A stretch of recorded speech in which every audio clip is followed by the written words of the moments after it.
Friends, our reading this morning are some words of encouragement from the late, great Maya Angelou, a poem of hers called Continue.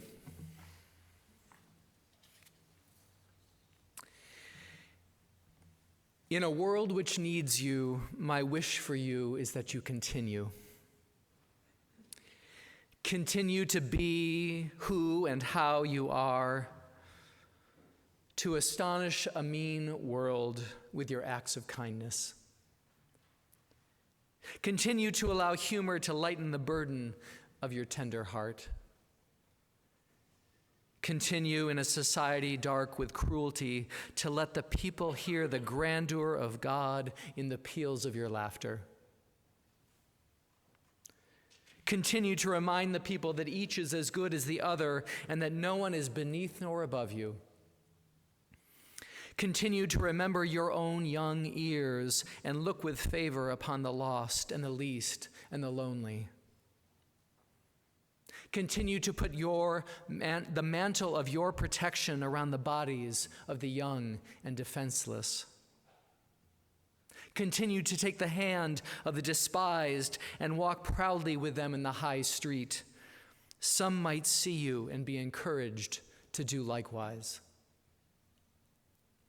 Continue to plant a public kiss of concern on the cheek of the sick and the aged and infirm, and count that as a natural action to be expected. Continue to let gratitude be the pillow upon which you kneel to say your nightly prayer. Continue to ignore no vision which comes to enlarge your range and increase your spirit. Continue to dare to love deeply and risk everything for the good. Here ends our reading. So friends, I'm going to begin with a confession of sorts. Lately, I have developed a taste for, a fondness for British television. Specifically, British crime dramas, right? Murder mysteries. Yes, I see some fans. You know, the ones that stream on BritBox and Acorn. The ones I used to watch as a kid with my grandmother when she let me stay up late and snuggle with her for Masterpiece Theater. You know the genre, I think. These mysteries are often set in a charming English village populated by quirky locals, friendly police, and a compelling sleuth who's just some normal person, a homemaker, a librarian, occasionally the local vicar. And though the shows are ostensibly about violent crime, you almost never see the violence on screen. The plots are never too menacing. The culprit is almost always nabbed. And in the end, you have this sense that justice is served, right has prevailed, and that all is well with the world. Can't imagine why I've found these shows appealing lately. But among these British crime dramas, there is, stay with me here, a subgenre that I'm particularly fond of, and that's the unsolved crime show, the cold case, right? The one that's gone unsolved for years because the evidence points nowhere, the leads have gone cold, and the witnesses can't remember anymore. These are the lost causes. And the poor soul charged with solving them, the person who heads up this department of lost causes, is almost always someone with a soft spot for a hopeless cause. In fact, often they've been written off as lost themselves, washed up or past their prime, broken in some way. These shows are my favorite because they seem to suggest that no case, no matter how hopeless, can't one day be cracked. There's no wrong that can't be righted as long as someone cares and believes. And justice, even justice long deferred, will one day be rendered. So you can see where my mind's been lately. Friends, it feels like a lot of the causes that I hold dear, that we hold dear, seem kind of hopeless these days. Efforts to fight climate change are being rolled back, abortion rights too. Assistance for the poor at home and abroad have been cut. NPR and PBS, Masterpiece Theater, defunded. Immigrant communities live in fear of deportation. Our democracy, the list goes on, right? Even Kimmel and Colbert got canceled. Is nothing we love safe? Are all the causes we care about lost? Well, no, I don't believe they are. But it can sure feel like that, can it? And this morning, I want to take seriously the feelings of political, social, personal hopelessness that I have sensed among us. I want to take seriously our grave concern that the causes and communities we love are threatened, and have us together ask the question, how do we maintain hope in times like these? How do we keep on working for the just and the good when our efforts all too often appear futile? How do we persevere? How do we hope? And furthermore, what do we even mean by hope in times like these? Is hope something different than what we thought it was? Now, friends, this sermon, like every sermon I preach, is preached in love for all of you. I mean that. But this one's also deeply personal for me. Hope has always been central to my own spiritual and emotional life. Maybe it's because I was a liberal kid growing up in the Reagan 80s, or because I came out of the closet at the height of the AIDS epidemic, before our culture shifted to a more tolerant acceptance of gay folks. Heck, maybe it's because I grew up a Red Sox fan during the Curse of the Bambino. I don't know how I came by it, but I came by it honestly, is what I'm going to say. It seemed for a long time like every cause I loved was a loser. So hoping that things would one day get better, it gets better, was an important structure of feeling and belief in my life. I came to rely on it. It saw me through, and indeed, for a while, it seemed like hope was well-founded. A lot of the things I cared about did get better, you know? The Sox finally did win that World Series. You might reflect back on your life and ask, what events and stories have shaped your own relationship to hope, and the story you've told yourself about hope? For me, the belief that it gets better became harder to sustain when suddenly everything seemed to be getting worse again, and when they stayed bad for a long time. Whether it's our politics, our health, or the well-being of someone we love, In hard times, hope can be difficult to sustain. Take the climate crisis, for instance, where science tells us that things, really aren't going to get better. They can get more or less worse, and that difference is important, but not better. So what does hope mean then? Is there a more durable foundation for hope than it gets better, than mere optimism?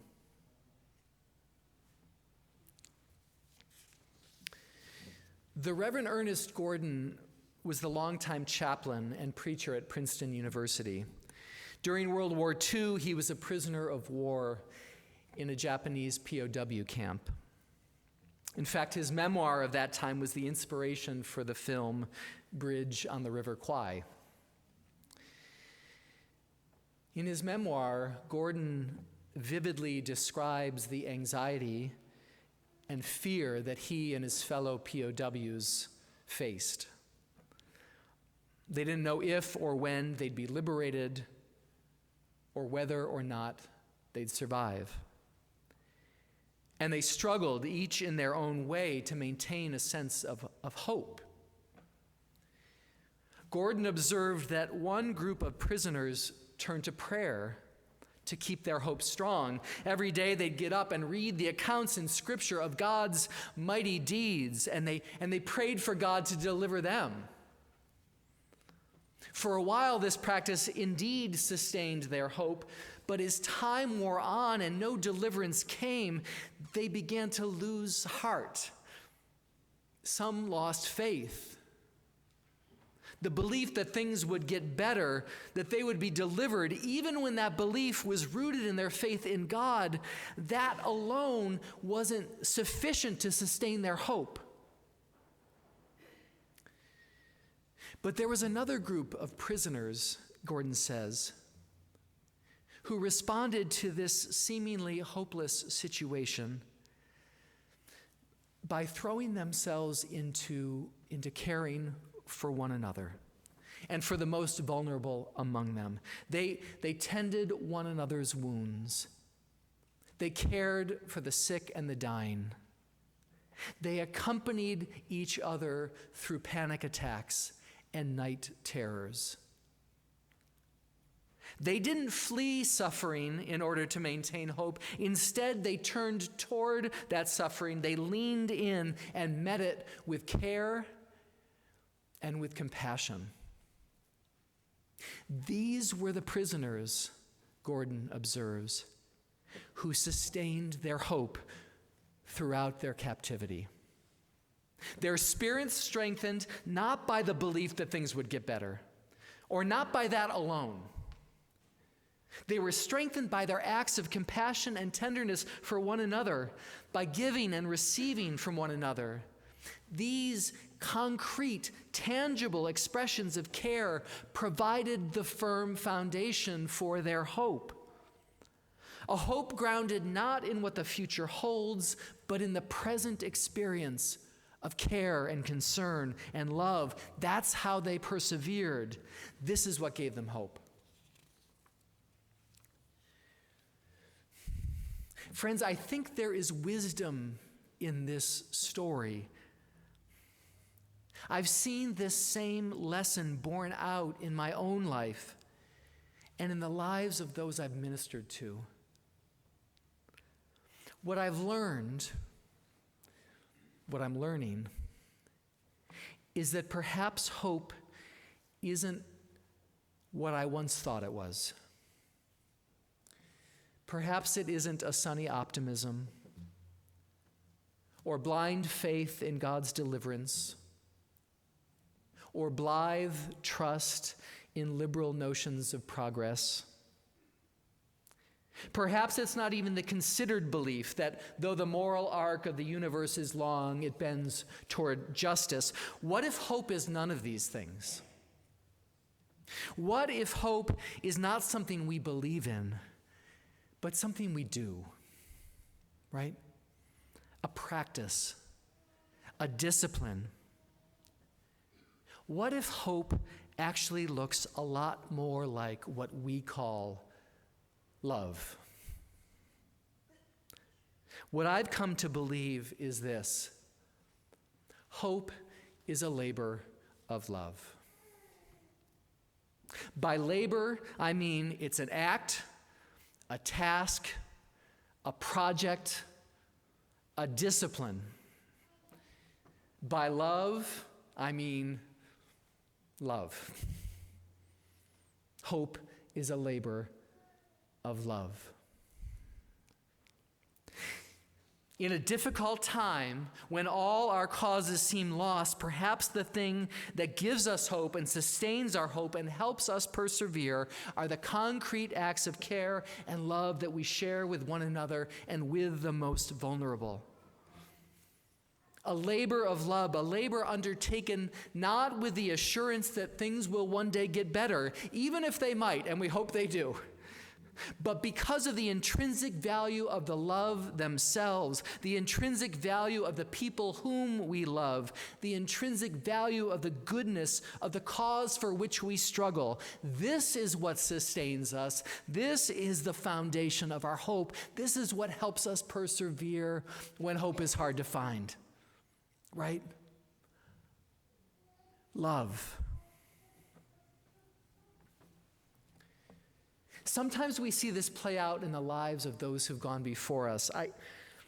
I've recently had the opportunity to learn about the life of one of the unsung leaders of the civil rights movement, Pauli Murray. Maybe some of you saw the recent documentary about Pauli Murray. Murray was born in 1910 in North Carolina, the Jim Crow South, a person ahead of her time. Her experience of segregation led her to the study of law when few women were admitted to that field. She graduated top of her class at Howard Law, and like all Howard valedictorians at the time, was awarded a fellowship to continue her studies at Harvard Law. But Harvard never considered that valedictorian might one day be a woman, and so she couldn't go to Harvard Law because they didn't admit women back then.